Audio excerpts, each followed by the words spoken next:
नांदेड जिल्ह्यातील मुखेड तालुक्यात मनाला चटका लावणारी एक घटना घडली आहे।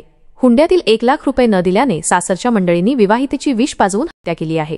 ताऊबाई सुधाकर राठोड वय 18 असे मृत विवाहितेचे नाव आहे। विशेष म्हणजे 2 जुलै रोजी तिचा विवाह झाला होता।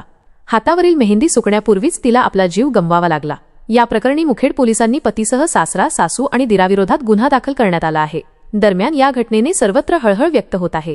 वसूर तांडा येथील वामन देवला चव्हाण यांची मुलगी ताऊबाई हिचे लग्न राठोडवाडी अखरगा येथील सुधाकर राजाराम राठोड यांच्यासोबत 2 जुलै 2025 ला रीतिरिवाजाप्रमाणे विवाह पार पडला। लग्नात 6 लाख हुंडा व 3 तोळे सोने देण्याचे ठरले होते। त्यानुसार मुलीचे वडील वामन चव्हाण यांनी लग्नाच्या वेळी 5 लाख हुंडा, 1 तोळ्याची अंगठी व 2 तोळ्याचे लॉकेट दिले होते। मोठ्या थाटात मुलीचा विवाह लावून देण्यात आला होता। दरम्यान लग्नानंतर मुलगी व जावयास परतनीच्या विधीसाठी बोलावले होते।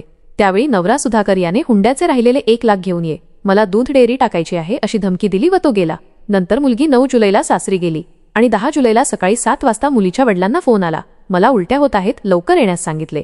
त्याप्रमाणे वडील तेथे गेले व आजारी मुलीला घेऊन मुखेड येथील दवाखान्यात दाखवून पुढील उपचारासाठी नांदेड व तेथून हैदराबादला उपचारासाठी नेण्यात आले। नवरा सुधाकर, सासरा राजाराम, सासू मोत्याबाई, दीर सदाशिव यांनी मला जबरदस्तीने विष पाजवल्याचे विवाहितेने सांगितले। 13 जुलैला सायंकाळी 6 वाजेच्या दरम्यान हैदराबाद येथील खाजगी रुग्णालयात तिचा मृत्यू झाला।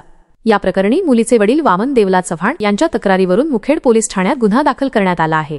पोलिसांनी पती सुधाकर राठोड याला बेड्या ठोकल्या आहेत।